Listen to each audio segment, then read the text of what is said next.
पहले तो मानो ये बात कि तुम्हारा मन और इंद्रियां अनर्थकारी हैं। अब इंद्रियों को दुलार करना बंद करो। वर्षों की कमाई 1 मिनट में गमाई। बहुत बड़ी चाल है इन इंद्रियों की। वो देख कर मनोरंजन करके समझता है मैं बहुत विद्वान हूं, बहुत ज्ञानी हूं, बहुत चतुर हूं, हमारी कोई बात जानता। अरे किसी के जानने की जरूरत नहीं, तुम ही जान जाओगे। रोगे कोई आंसू पोंछने वाला नहीं मिलेगा। गलत चिंतन है, गलत आचरण है, नहीं तो अभी प्रारंभ में ही मस्ती प्रारंभ हो जाएगी। आप अधर्म की कमाई कर रहे हैं, करोड़ों रुपए जमा हैं, भगवत विमुख हो, तुम्हें चैन नहीं मिल सकती, जिसे शांति कहते हैं, जिसे विश्राम कहते हैं, जिसे आनंद कहते हैं, स्वप्न में अनुभव नहीं हो सकता। ये हमें अंतिम जन्म का संकेत है। ये जो हमें संयोग मिला है, विश्वास करो, अब हमें माया प्रपंच से रहित चिदानंद घर में रहने को मिलेगा। चिदानंद देह मिलेगी जिसमें किसी भी तरह के किसी भी विकार का प्रवेश ही नहीं है। न भय, न शोक, न हर्ष, न राग, न द्वेष, न लाभ, न हानि, न सुख, न दुख, निरंतर महा आनंद, दिव्य सुख। जो ब्रह्मा जी ने रचा सब प्राकृतिक सुख है। ये हमारा अंतिम जन्म है, निश्चय करो। अब हमको इस धोखे में, कपट जाल में, इस भुलावे में, आभास मात्र के सुख दुख संबंधों में अब हमें भ्रमित नहीं होना है। जब आप भोगों को भोगते हैं सुख मानकर, तो आपकी चिंतन की जो दशा है वो बहुत निम्न कोटि की हो जाती है। ये बहुत खास बात है। जब आप विषयों में सुख भाव करके भोगते हैं, प्राण पोषण या कर्तव्य भाव का उसमें लेश मात्र नहीं है, केवल भोक्ता भाव, कर्ता भाव, तो बहुत गिरा हुआ चिंतन होने लगता है। क्रिया का यह फल है। आपकी चिंतन की धारा प्रापंचिक, बिल्कुल विवेकहीन होगी।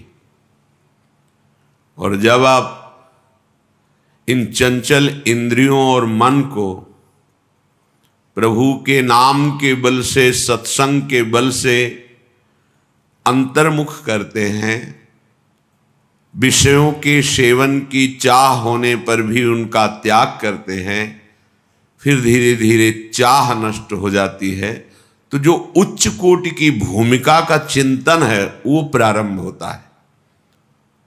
चाहे जितनी बुद्धि लगा लो, तुम वो चिंतन ही नहीं कर पाओगे। जो सुख दुख दोनों का नाश करके महाआनंद प्रदान करता है, वो चिंतन आप कर ही नहीं पाओगे। वो तभी कर पाओगे जब आप सिद्धांत से चलोगे। ये खूब अनुभव की हुई महापुरुषों की बातें, शास्त्रों की बातें। जो शास्त्रों में लिखा है इसका साक्षात्कार होता है। यथावत जैसा लिखा है वैसा ही अनुभव में आता है। वेद पुराण आगम निगम एक भी शब्द मिथ्या नहीं है। जब आपकी ठीक साधना होगी तो जो अनुभूति होगी वो लिखी है, प्रमाणित है वो अनुभूति। तुम्हारी कोई नई अनुभूति नहीं होगी। प्रमाण जो पहले महर्षियों ने, ब्रह्म ऋषियों ने लिख दिया वही अनुभव होगा, कुछ भी नया अनुभव नहीं होता। हे भाई, ऐ साधक, ये समझ ले कि तेरा मन बहुत धोखेबाज है। बहुत बार प्रतिपल ये सुखों का प्रलोभन देकर भगवद विस्मरण कराता है। ये हम साधकों की बात कर रहे हैं। विषयी पुरुषों का तो समझना ही नहीं हो सकता, क्योंकि वो उसी को सुख मान करके भोग रहे हैं। धन कमाना इन किन प्रकारे, फिर मनमानी इंद्रियों के भोगों को भोगना, तो वो समझते हैं हम बड़े हैं, हम बहुत सुखी हैं, क्योंकि हम जो चाहते हैं वो भोगते हैं। तुम सुखी नहीं हो, तुम भ्रमित हो। इंद्रियों की गुलामी करके तुम सुखी हो सकते हो?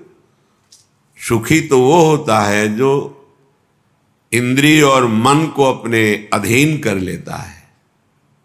इस संसार में कौन सुखी है?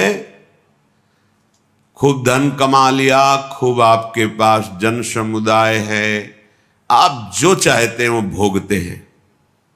ये सुख नहीं है, ये भ्रम है। तुम्हारे समय को माया भ्रम में फंसाकर नष्ट कर रही है। अभी समझ में नहीं आ रहा, समझ जाओगे, समझ जाओगे। जब इनका फल आएगा तब समझ जाओगे।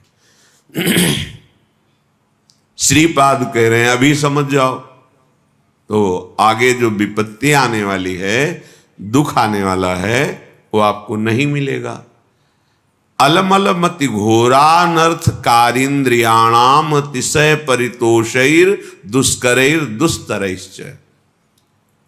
अब इस दुष्ट इंद्रियों को, मन को बड़े कठिन कठिन उपायों से जो तुम भोग दे रहे थे, अब बंद कर दो, नहीं तो पछतई है अवसर बीते। मन पछतई है अवसर। अभी समय है भाई, फिर समय नहीं रहेगा तुम्हारे पास। पश्चाताप ही पश्चाताप हाथ लगेगा। ये बहुत धैर्य पूर्वक समझ करके आप खुद देखना क्या मिला है। जब किसी पर तुम आसक्त होते हैं तो माया की चाल होती है।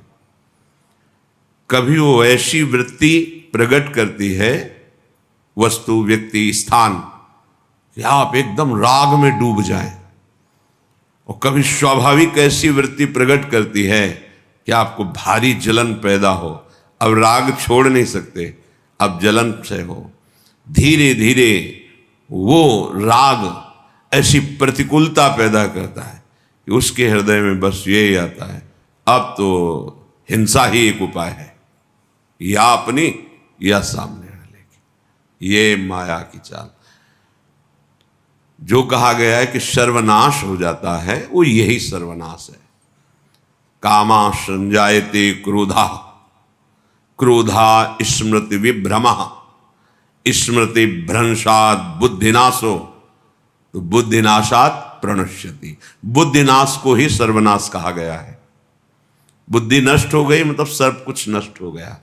बुद्धि में प्रकाश हो रहा है मतलब सब कुछ प्राप्त हो रहा है। ये बहुत घोर अनर्थकारी इंद्रियां हैं, श्रीपाद कह रहे हैं। सच्ची,